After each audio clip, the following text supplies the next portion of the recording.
I'm Register Sports Reporter Tommy Birch. I'm with Register Wrestling Reporter Andy Hamilton. We made it. We did. It's been a long couple days, but state wrestling is finally done. We're going to recap the finals from tonight. It was a big day. Let's start off right away with 3A. Bettendorf took the title, first title for the Bulldogs since 1982. Terrific consolation round this morning. The Bulldogs wound up with 170 points after Nate Shaw won the title at heavyweight. Southeast Polk scores 156 and a half. That's the most ever for a second place team in state tournament history. That comes on the heels of last year when the Rams scored the most points ever by a fourth place team. So they've been run into a little hard luck here lately. Iowa City West edges Linn-Mar by a half point for third to take home the last trophy. No, there were a lot of exciting matches, Andy, especially right there in the finals. Kind of talk about some of the ones that stuck out to you.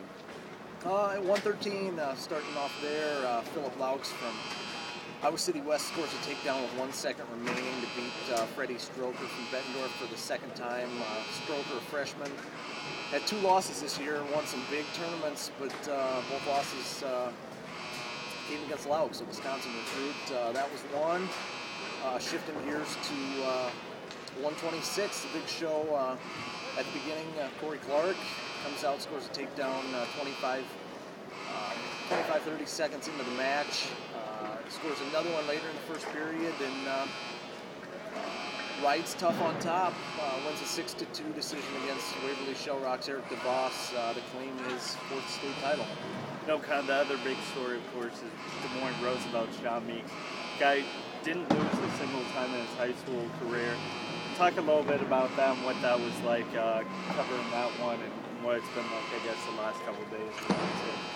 It's interesting because John is a guy that absolutely hates the spotlight. He ran out of here after he won his last match, beating Connor Ryan 9-6. A huge applause for him, and he runs through the tunnel and out the back, and TV cameras chase him through the back and catch up to him, and John runs some more down another hallway, and he said he wasn't joking, but he was joking. He said he's done wrestling, he's going to play football now. He said that wrestling's too much pressure, and then we were joking around with him. We said there's one way to get out of the spotlight, and that's start losing a lot.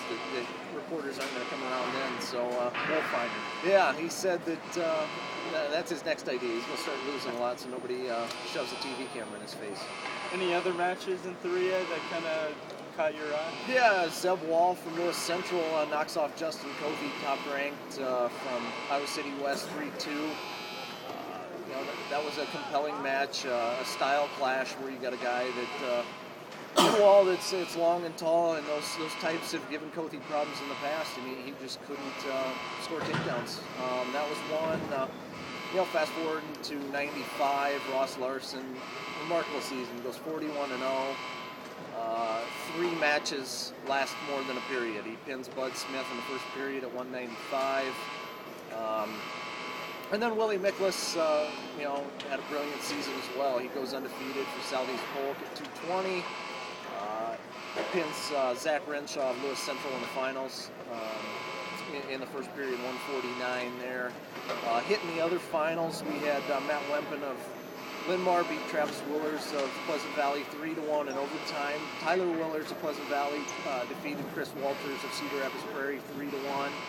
Dakota Bauer of Iowa City West wins his 2nd title with a 5-4 win against Luke Kramer of Kennedy. Gabe Marino finally gets it done. 4th as a freshman, 3rd as a sophomore, 2nd as a junior, makes the climb to the top this year with an 8-1 win against Linn-Mar's Ross Lembeck. Zach Witt of Cedar Rapids Prairie, 5-3 winner against Dylan Blackford of Southeast Polk, claims his 2nd title. Alex Meyer makes the climb to the top for Southeast Polk, wins 10-4 against Bettendorf's Colby Vance. And as we mentioned, Nate Shaw, Bettendorf moves up to heavyweight late in the year and claims the title there with a 6-4 overtime win against Don Dawson from Indianola. Switching over to 2A, that's Tommy's class this week. and Denver Trapola pulls it out in the end. Yeah, that was kind of a, I don't want to say surprise, but kind of when we were going into the semifinals, it looked like everything was kind of in Davenport Assumption's hands. But Trapola came out, advanced 5 guys into the finals, just kind of cut lightning out of the bottle and took control from there. And then once they got to the finals, they got a couple of big wins from Dylan Peters at 120 and then Sorensen at 132. So Sorensen was the big one that clinched it, and now he's looking at he's got 3 straight titles. He's going to be in the same position as Clark and Meeks, going for his 4th next year. Yeah, we've also got Jake Marlin from Preston Orion Maxburg, won for the 3rd time in 3 years. He's on the same path as Sorensen. He was a 10-2 winner against Logan Thompson from Union. As we mentioned, Dylan Peters, 37-second fall against Tony DeVries of Assumption. He didn't waste any time. No, and he finishes his career 199-1. Only loss was in the finals his freshman year here. So impressive career. He's on his way to UNI. They're getting a good one there. Were there any other matches that really stuck out for you? Just the Peters one really stuck out. You could kind of see, I talked to him a lot during the week about that one loss, and it's definitely something that he doesn't forget about, and wanted to make sure something like that didn't happen. When you go out there and you can opponent that quick, you aren't leaving anything to chance. And then the other one that kind of stuck out was Kane Seeley at 220, a takedown machine. It looked like it wasn't even a match. It looked like kind of a sparring session. He just went out and had his way with his opponent.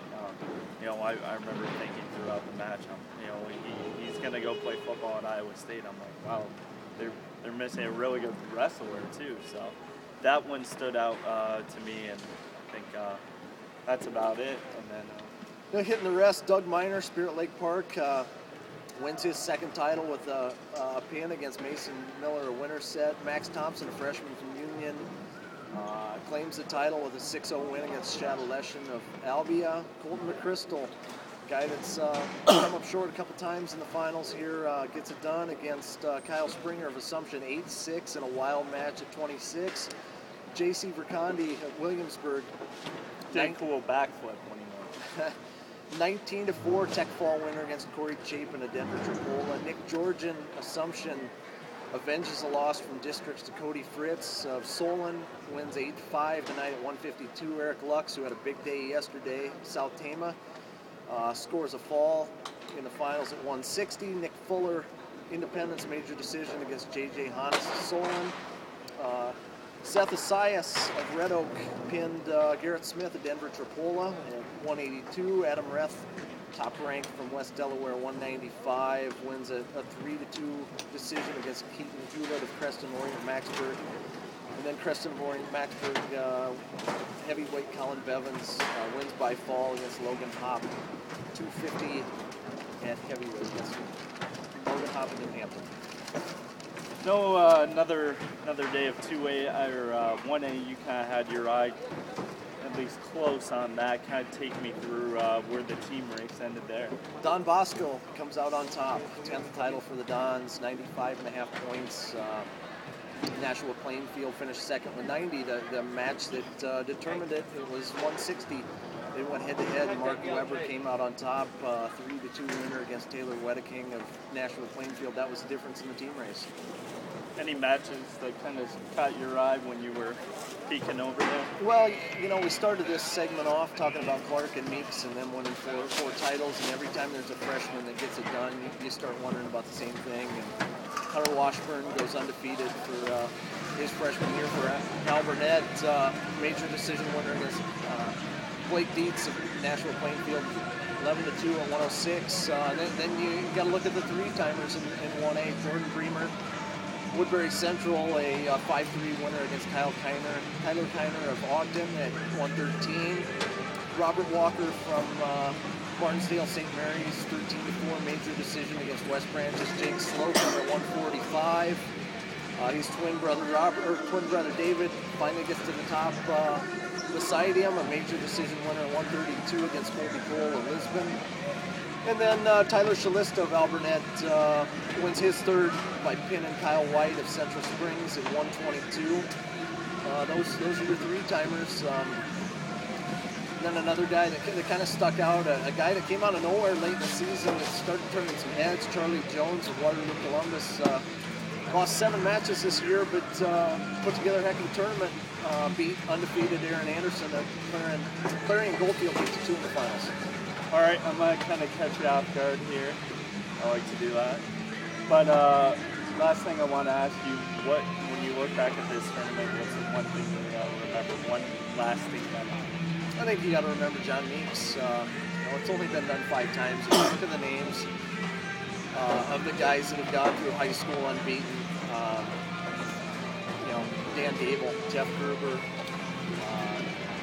Jeff McGinnis, Eric Jurgens. You're talking about some unreal wrestlers there. It's remarkable to finish his career unbeaten. And then you gotta think about Corey Clark too. They went in 4 and becoming the 20th guy. Meeks is the 21st.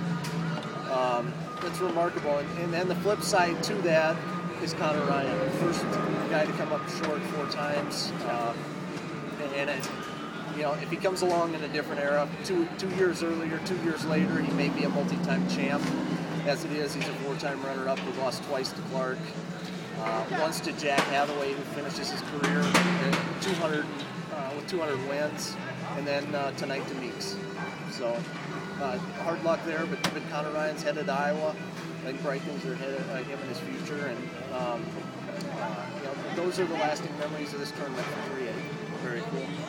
Well, I think that's about it. You can go to DesMoinesRegister.com, check out our stories, lots of photo galleries, blogs, follow us on Twitter, everything. And while you're at it, buy a newspaper. So that's about it. From Fargo Arena, I'm Tommy Birch, this is Andy Hamilton.